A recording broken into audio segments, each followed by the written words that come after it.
and it's a pleasure for me to be here and speak with you about frugal innovation. I hope some of you have already heard the name. Is there someone who already knows about the concept? Yeah. Except Coran, yeah. That's a very good sign, because that means I can also talk a bit more in terms of introducing you to the concept. And what I plan to do is to talk about frugal innovation as enabler of affordable sustainability. And that is the key point when we talk about frugal innovation, because affordability is something that we should not lose sight of. And at the same time, it remains a very important criterion that the products, the innovations that we create, they are sustainable. So affordability and sustainability, that's the part that we cover with frugal innovations. The agenda for today is I'll briefly introduce our institute and the center, as Coran also requested me to do. Then I'll talk about the concept of frugal innovations, what's the relevance of frugal solutions, and what sort of research avenues are available as of now in this context. So if there are any questions, please feel free to ask at any point of time. So if something is unclear, if you have a comment, please feel free. So as Coran kindly already mentioned, I'm working at the Hamburg University of Technology. That's the official name in English now. We also do not have the component Harburg anymore officially. It's just TU, or Technical University Hamburg. In English, it's Hamburg University of Technology. And there I work at the Institute for Technology and Innovation Management. I lead research programs on global innovation and mobile commerce, also mobile banking, etc. We have co-founded the Center for Frugal Innovation, and I was advising the German Ministry of Education and Research on new global innovation pathways. So this is something like frugal innovation. They are somewhere a result of new global innovation pathways that are emerging, and they are also seen as being relevant for Germany, for example. So it's not as if it's a phenomenon, frugal innovation, which is just low-tech in a negative sense of way and something which is only relevant for emerging economies. No, it's seen as a concept which is critically important also for the developed world, or for the economically developed world. And by the way, in an honorary capacity, I also lead the German-Indian Roundtable in Hamburg. So that's briefly about me. And our institute currently has about more than 20 researchers. We cover different research areas such as user innovation. So innovations do not always have to come from formal establishment. They do not have to come from the formal economy, from companies. There can be users who contribute to innovations. And maybe you would be surprised to see, or maybe you know about it. For example, a mountain bike is not something which was created by a company. It's created by some users. So mountain bike, surfboards, and even things like Uber, Airbnb, these are user innovations. Some users got the idea and they started this. So we look into those phenomena. We look at open innovation, how you can collaborate with companies, with external stakeholders who can support you in creating innovations, being innovative, so that it's not something which is completely closed and in-house. And there are good reasons for that. For example, you can get access to expertise, you can reduce the technology and the market risk. Then we look at sustainable innovation. Circular economy is a large topic at our institute, healthcare and aging, the innovation processes in the company, and what is my main area of research where I'm involved. This is global innovation and frugal innovation, and I will talk about that briefly. But what we have seen is earlier, even about 6-7 years back, innovation and R&D processes, they were supposed to be something highly relevant for your competitive advantage, and they were supposed to be the core competencies which remained in the company, at the headquarters. And outsourcing work was only done for routine tasks. Like, mostly you gave at least certain tasks to some outside contractor, but innovation as a process was actually concentrated at the headquarters, or at most you went to other developed countries. And what we are seeing today is that innovation processes have become globalized. Companies are innovating in China, India, Brazil, anywhere, so it's more of a global process. The Center for Frugal Innovation we founded in 2013. We started doing research on frugal innovations way back in around 2008. And by the time 2013, we were convinced that it is something which has potential, which is required, and that's why we went ahead and formed a center which is involved in research and policy guidance. We have done projects for the German government and for the Austrian government. We do teaching in this field, and we also collaborate with industries. And we have, by now, quite a large number of collaboration partners across many continents, even though not so much in Africa and South America, unfortunately, so far. But as you see, like in India, in Australia, in the United States, and within Europe and Germany, we have quite an extensive network of collaboration partners. And in the previous few years, our institute or center has been able to publish a lot about frugal innovations. So that's briefly it about our institute. If you have any questions, you can ask me later on, or you can contact me also later on. That's always possible. Now I finally come to speak about frugal innovations. And maybe before I begin, I had earlier asked about frugal solutions. What is a frugal innovation? And most of you have not said anything, but probably you have heard something about it. But just in order to give you a brief idea of what was supposed to be frugal, I'm not saying it's a scientific definition, but at least one example is given as a frugal innovation. So all of you might have heard of the problem that the astronauts faced when they were traveling in the sky, in the rocket, when you're sitting in your rocket. Basically, you cannot write with your pen. And if you need to note down something, it's a very difficult thing because the normal ball pen would not work. So what was happening? The NASA initiated a project, and after spending, I do not know, maybe something $5 million or so dollars, they came up with a pen with which you can write even when there is no gravity and you're sitting in a rocket, but it can work in those situations. And what did the Soviet Union do? Because they were in a competition. And yes, you guessed it completely right. The Soviet Union, they just used a pencil. A pencil did the same job. And maybe like in a very non-scientific way, we can say this is something where frugality comes in. You start looking at the appropriateness of the solution. Maybe another example. It is said that one of the Indian companies which is producing soaps, they faced a small problem. Most of it was working fine, but sometimes, like they had two production lines, so there is the soap bar coming out, and the sachet, the paper packaging. And at some point of time, it would happen that the mistake happens, that the bar does not go into the packet.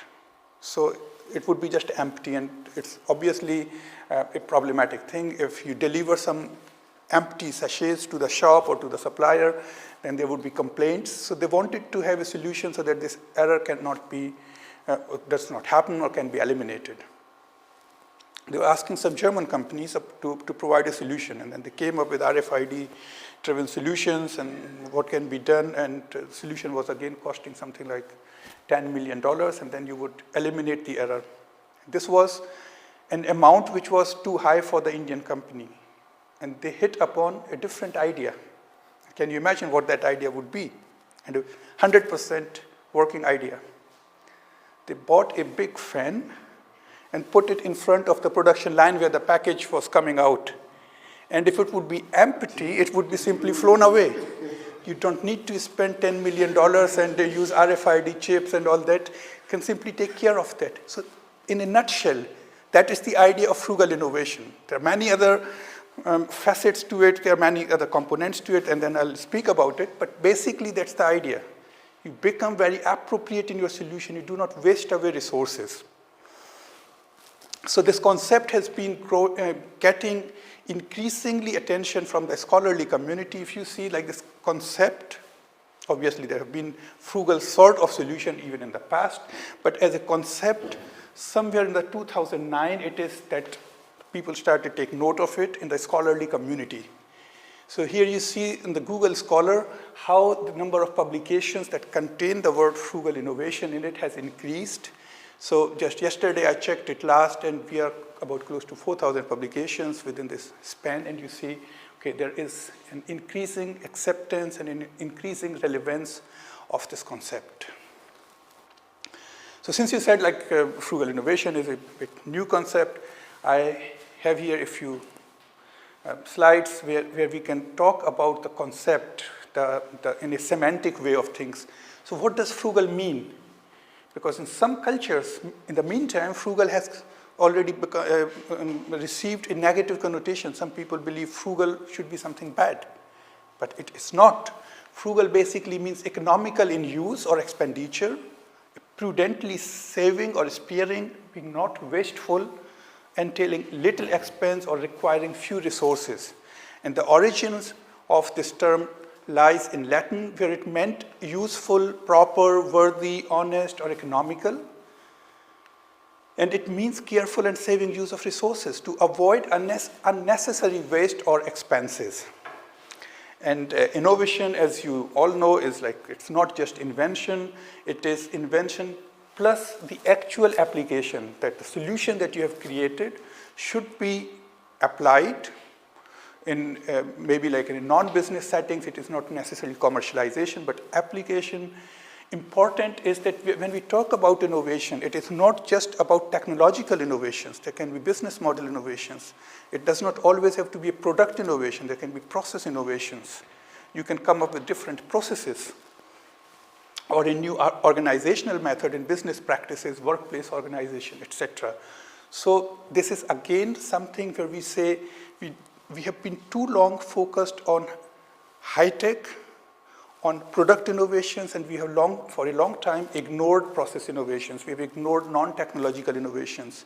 For example, also in Germany, we had a high-tech strategy which was very much focused on creating high-tech product innovations and adding more and more features to it. And it's only recently that Germany has also adapted its high-tech strategy to include things like frugal innovations or social innovations. So this is the predominant paradigm in the industry. My team has created a very innovative solution, but we are still looking for a problem to go with it. So it's a simply technology-driven paradigm. You're not looking at the market, it's technology push. You come up with something new, you have an innovative idea, but you actually do not know whether the customer needs it or not. And if yes, then for what purpose? And almost all of us would know this problem. Every car which is created can go up to 260 or 300 or even at a higher speed. But these are things maybe nice to have. How many people actually do need it, especially if you are living in a city, in a metropolitan region? Or if you are selling such a car in a market like India or in African countries, I'm sure it's not much different from India. You do not even have the roads on which you could drive such a car, but you pay for all this functionality. And then another thing which happens is many people do not think about it, but if you are creating a car which runs at a speed of up to 100 kilometers an hour, it is much, much more affordable, or the expenses are much lesser at the stage of development. You do not need to come up with a fancy high-tech if the car is not supposed to cross 100 kilometers an hour. So most people would not use it, only few would use it, but all end up paying for this functionality. Then we have the over-engineering problem. So it says like, okay, for Germany, so if you are abroad, normal solution, ticket, money here, card here, press button, take your ticket. Or you can create a solution like this where you are very much sure to miss your next train by the time you have really come to terms with it.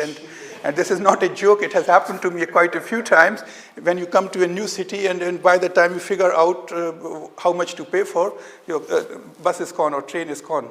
Recently, it happened to me in Nuremberg in South Germany. When I went there and wanted to purchase a ticket for the local travel, you are actually even supposed to type your name using that ticket vending machine. So by the time you type your name for purchasing that ticket, your train is missed. So the over-engineering problem is what we are faced with in today's world. Then, sorry for putting this slide, but could not resist putting this slide on it because this has been the dominant consumption paradigm in our world today.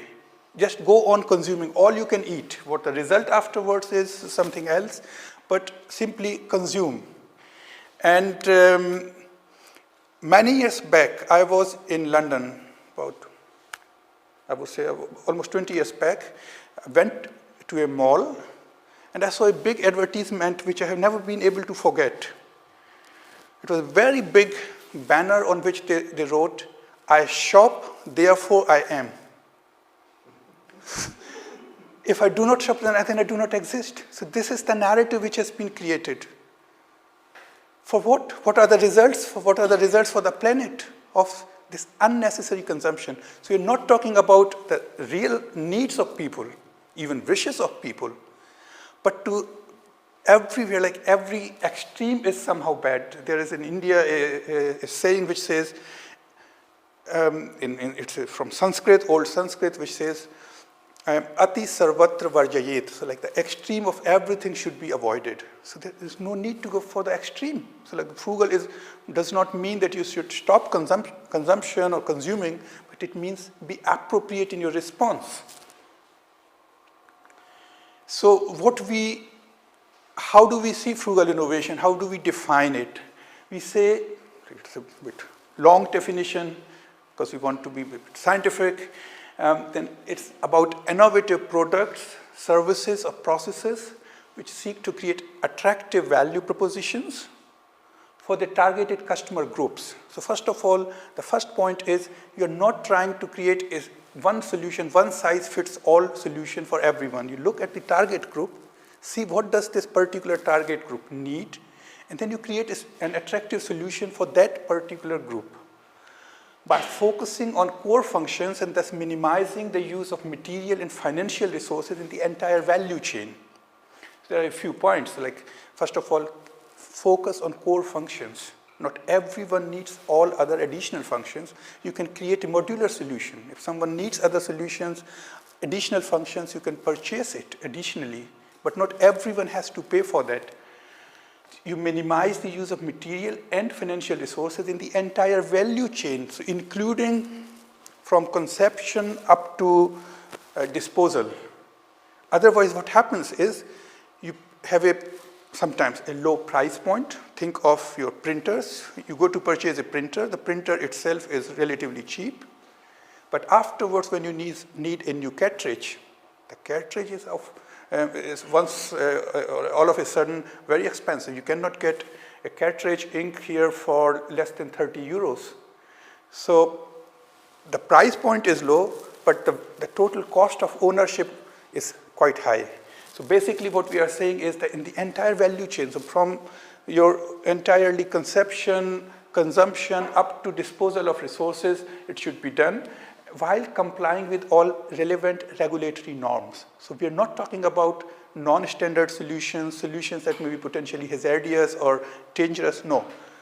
You fulfill all the relevant regulatory norms, but you can disrupt the prevailing industry standards. So what the incumbents have started to do, what has historically taken place, you should or you can put a question mark on it.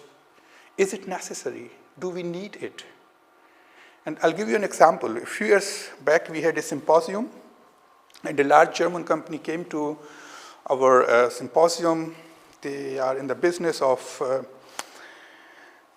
creating machines for producing paper. So big machines to produce paper. And a typical product costs something in the range of about 300 million euros. And they were faced with the problem that competition in China was able to produce machines on a much smaller scale for something like 50 million euros. So now the problem was what to do with this, because they create a solution, a large solution, an almost perfect solution for 300 million, which can work for 30 years. The competition is creating solutions which cost you a fraction of what the other solution costs, but it is very much focused, and it will last maybe only 10 years, not 30 years. And the customer is saying, I'll purchase rather this, I pay less. After 10 years, I can switch to the new, better technology. So what this company was doing, they said they started to have a relook at the solution, and they found out that almost 40% of the things could be simply taken out, stripped away. They had no real function. Over the time, some engineer got a new idea, said, oh, we could put this functionality. Or someone else says, okay, this is also something that we can do with the new machine, with the new version. So over the years, almost 40% of the functions came in, which were not really required. So that's why we need to be disruptive. We need to put a question mark. Is it something which is required? And then if yes, by whom? So this is what we call about frugal innovations or frugal solutions. And I have a few examples to illustrate the concept to you. An Indian mobile set manufacturer, and they came up with, the company is called Micromax, and in the meantime, the last I saw it, they were the 9th largest mobile telephone manufacturer in the world. So it grew up a lot, and what they did was to advertise their product with this slogan. They took iPhone 4S and then modified it to say, I can afford this phone for sure. To cater to aspirations of people. Other people who cannot afford to have an iPhone, but they do want to have a smartphone. So why should we not take care of the affordability issue? Then another example here you see, it is from the Indian company Tata Motors. Way back in 2005, they introduced a car in the South African market. And this was the advertisement that they put in the Financial Week in South Africa. And since you probably cannot read this so well from where you are sitting, you can see here they said more features you need and less that you don't.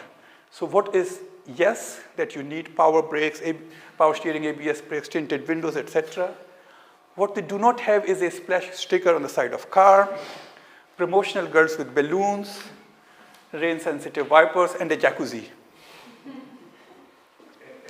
So now, what's the gist of this? This is my interpretation now. I say, if you are selling this product in South Africa or even in India, you most often really do not need rain-sensitive wipers. You see it's raining, you can press a button and then it can start, right? And if it saves maybe $100,000 or even $1 million in the development, and you can reduce the cost of this car by $200 for the customer, why not do it? Why are we trying to tell people that you need this technology just because it's a technology? So affordability, the customer becomes the central point, the focus point of your innovative solution. So frugal, if we say, okay, it's a bit like with the consultants, taken the acronym and said like frugal. Frugal means focused functionality, but by the way, it's not just like consultants. We actually did a content analysis, and we tried to find out what are the characteristics that are associated with frugal innovations, and then we put it in a way so that we can maybe remember it more nicely. Focused functionality, they should be robust and resource efficient. Robust because if you take, as a global company, you take your product developed for the German market and you take it to Africa, India, they mostly do not work. A few months back, there was a report that the German army's trucks, they failed in Mali because the temperatures went up to 50 degrees. And the German army's trucks were no more working. So you have a highly sophisticated technology which cannot deal with the local conditions. They're not robust enough.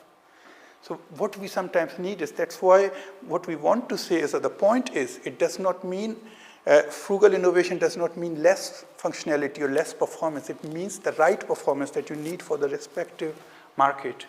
User-friendly, because you might be dealing with people who have no prior knowledge or prior experience in dealing with similar sort of products. They create new growth opportunities, affordability. Affordability, again, should be having more dimensions. And this is important, I would say, because the concept of frugal innovation has also developed over the years. Initially, it was only about financial affordability. In the meantime, what we see is it should be affordable to the consumer, but it should be also affordable to the society. It's not as if we simply want to increase consumption to the people, or increase consumption by the people, which with negative effects for the society or environment. And it should be affordable in terms of infrastructure. What do I mean by that? See, like there are many companies. I will take the example of India, and I would be sure that it's maybe also in other parts of the developing world not much different. For example, in India, there are companies selling facial creams, etc., to women to make them more fair. And they can be cheap at the purchasing point of time, but you're creating a consumption habit which is maybe not healthy at the end of the day. So is it good for the society or not? This is something we need to take care of. Is it good for the environment? If you remember about those sachets in India it's for 1 rupee, I do not know how it is maybe in your countries. So small sachets with shampoos, etc., very small packaging. From a certain perspective, it's good. But what does it mean for the environment? Can we afford to have it? Do we have the recycling capacities to handle that? So those things have to be taken into account. Infrastructure. If I come up with a telephone set and we do not have landlines in those areas, how would that work?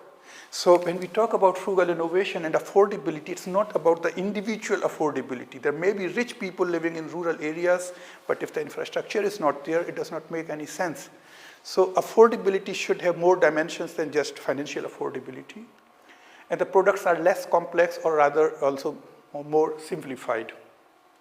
And maybe to give you one example is here, it was a water filter created by a company of the Tata Group, which works with nanotechnology, and it can make the water potable, drinkable for a very cheap cost.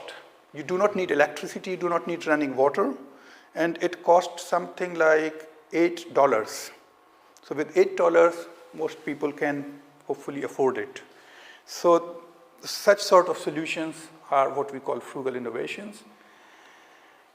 So keep in mind who are the target groups, what is the appropriate technology. Do not fall into the trap of high-tech or low-tech, simply look at the appropriateness. What is it that we need? What is it that would work in the given user context?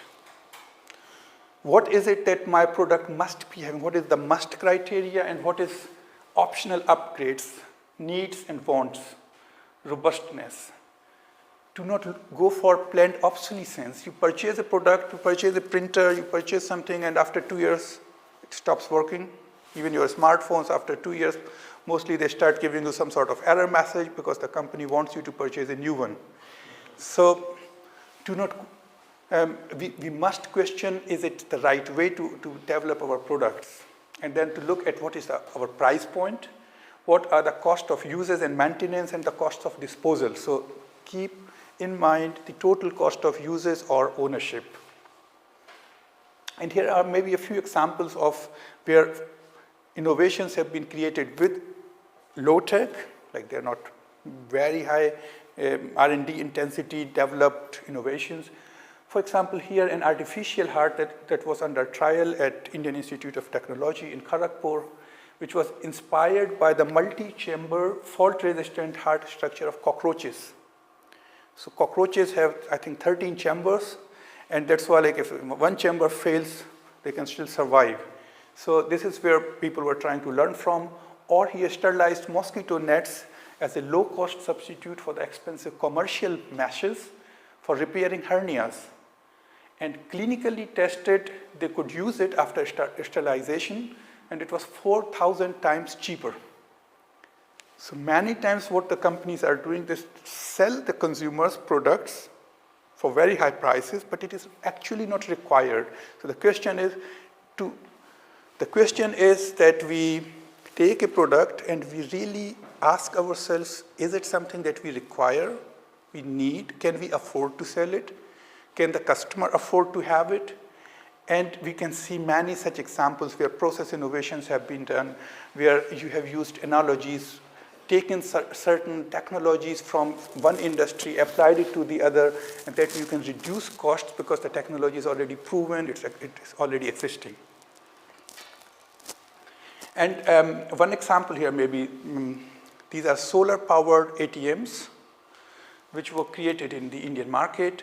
You use them, you do not need air conditioning in that place, especially designed to suit conditions prevalent in rural and semi-urban areas, no need for air conditioning. They can work between 0 and 50-degree temperature, can run on solar energy, and total cost of ownership is about 50% less than for conventional ATMs. And we visited that company and they showed us like what sort of innovation they had done. It was a radical innovation and it worked very well.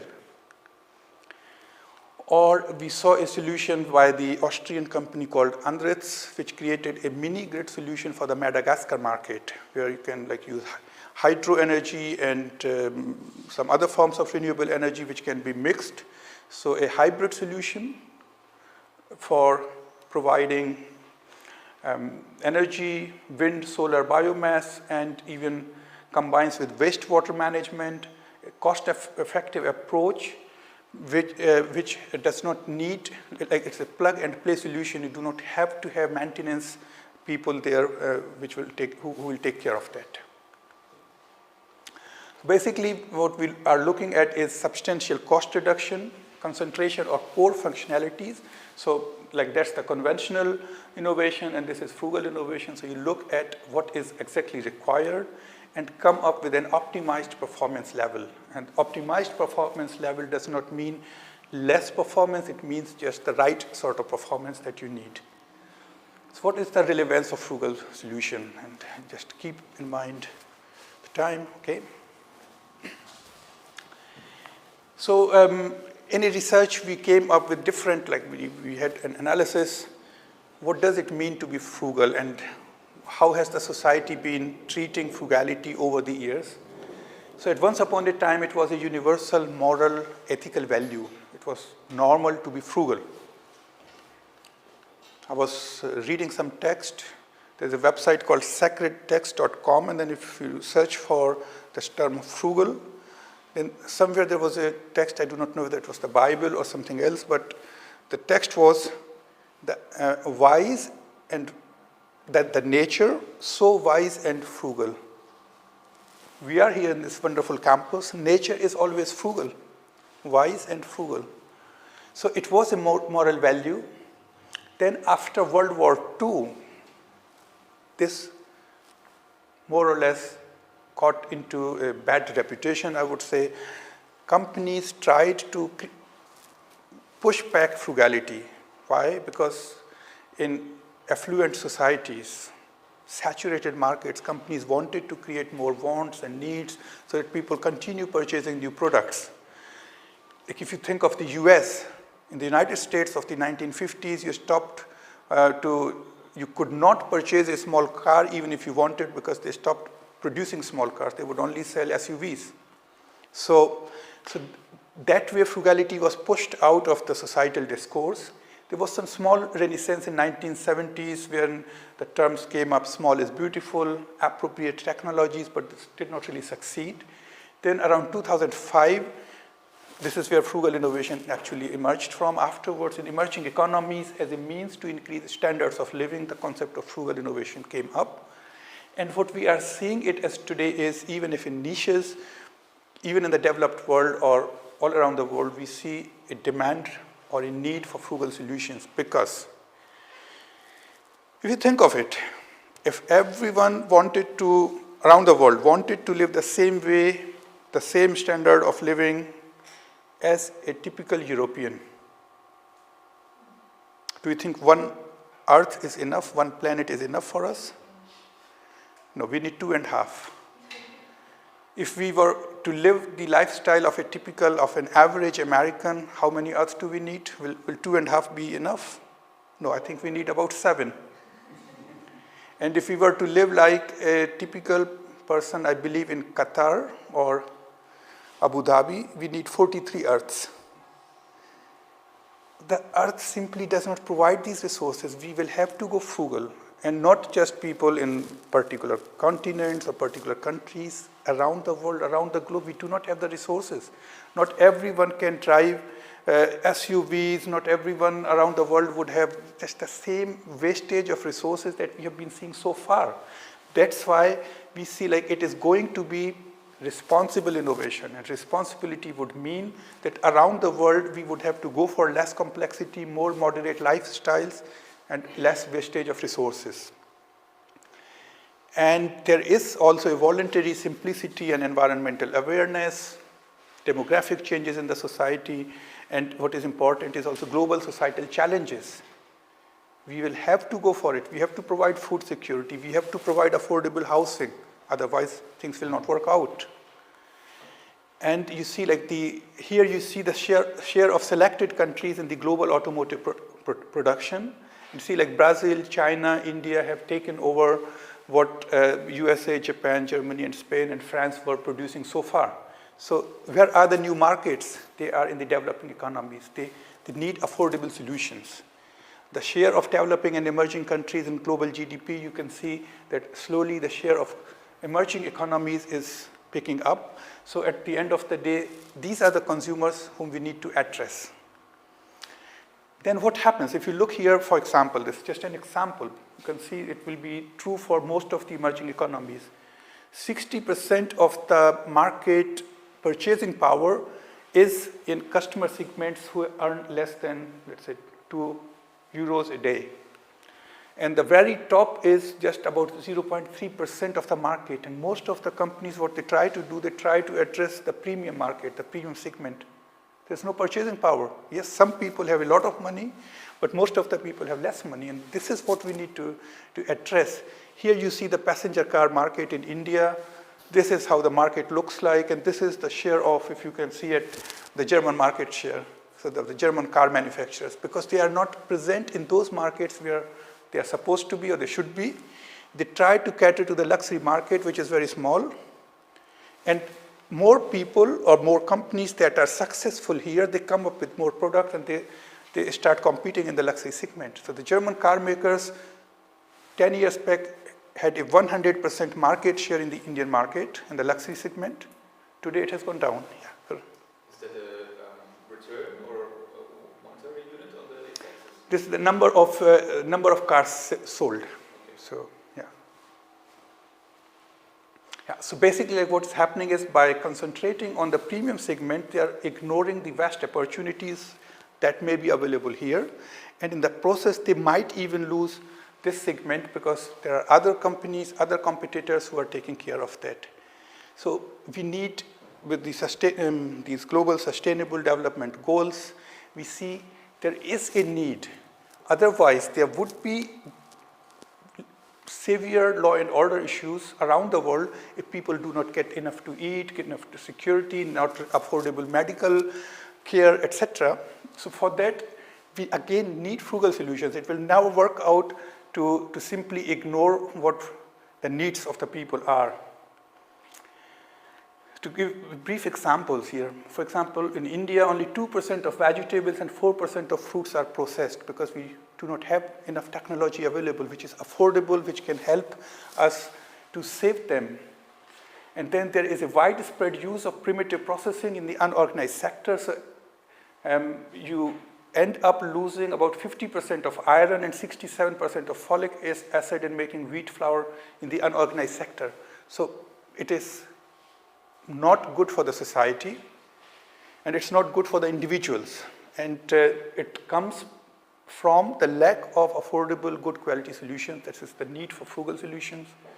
In the healthcare sector, if you see, illnesses of the rich world are increasingly reaching the global south, where the societies are not yet even rich enough to provide that medical care.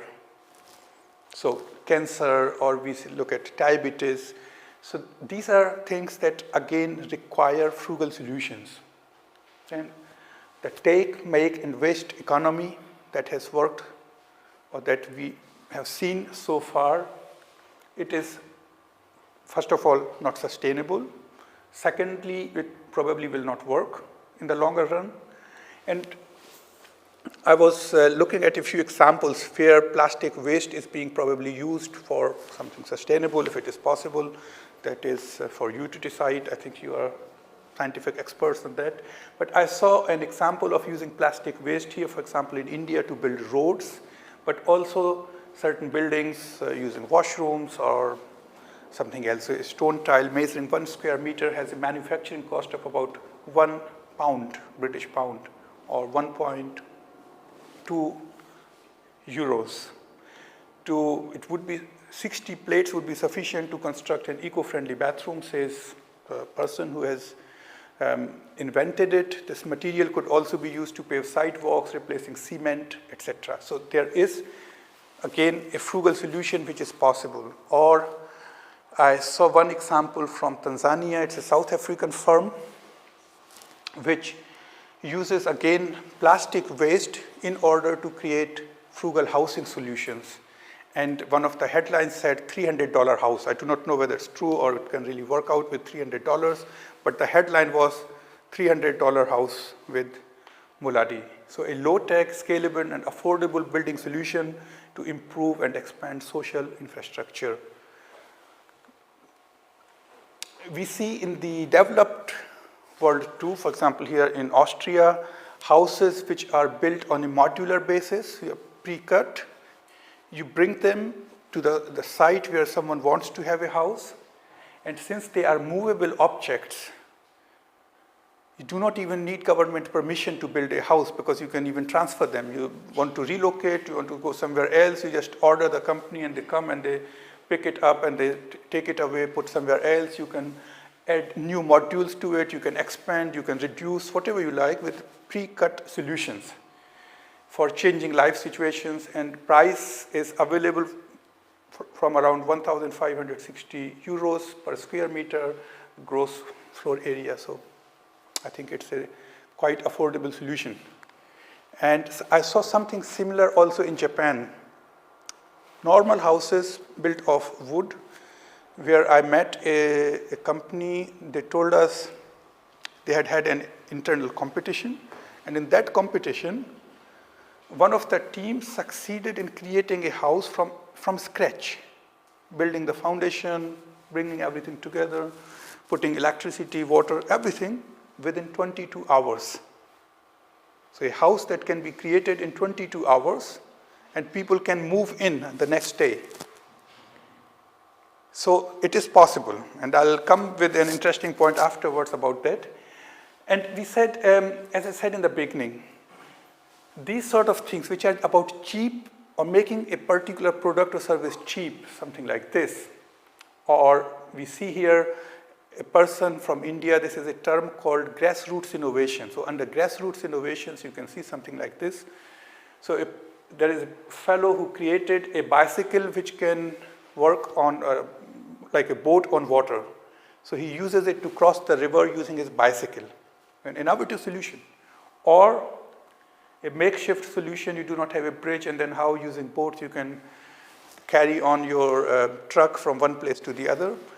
So these are things, these are possible things that make a solution cheaper in a given context, but they do not represent frugal innovation in our opinion, because they're not sustainable. They do not meet the aspirations of the consumer. As soon as the person has a bit more money, the person would shift away from purchasing these products. So we need to cater to the aspirations of people. We have to look at principles like design to cost.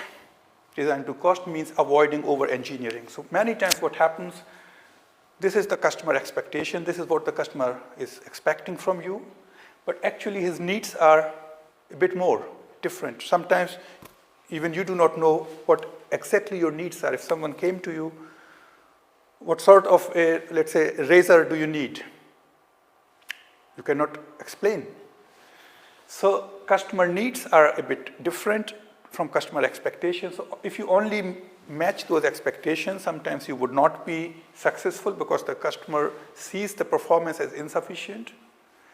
Then you can come up with an over-engineered product, or you can come up with a product which exactly meets the needs and the expectations. And this is one way to create frugal solutions, to find out the different methodologies that are available to us, what the customer needs are, and to meet those needs. The basic principles that we need while creating frugal solutions are that we have to, first of all, have empathy with the potential customer. If we cannot put ourselves into the shoes of the person who is going to use it, we might never come up with a solution that will, at the end of the day, work out. So empathize, define, ideate, prototype, and test. This is how a normal frugal innovation process would work out. And again here, coming from our research, the pathways for frugal innovation, first of all, a customer-specific value proposition, minimal use of resources, affordable cost of ownership with a frugal design, and a frugal culture, a culture in the company which promotes frugal solutions. And then we have to, in the innovation process or in our value chain, we have to constantly ask ourselves, do we need to do this thing internally? Do we need to make it, or we can buy it, make or buy? We have to have access to open global innovation networks. We need to collaborate with people, and that way it can work out. So at the end of the day, it is about affordable green excellence. So with Frugal Age, I call it a Frugal Age, with the acronym, and that age is requiring us to create affordable, green, and excellent solutions so that we can meet the customer aspirations, and we can also match the question of frugality, the affordability, the regulations, sustainability issues, etc. So keeping in mind the time, I would stop here now, and I would be glad to take your questions and comments and look forward to the discussion. Thank you very much.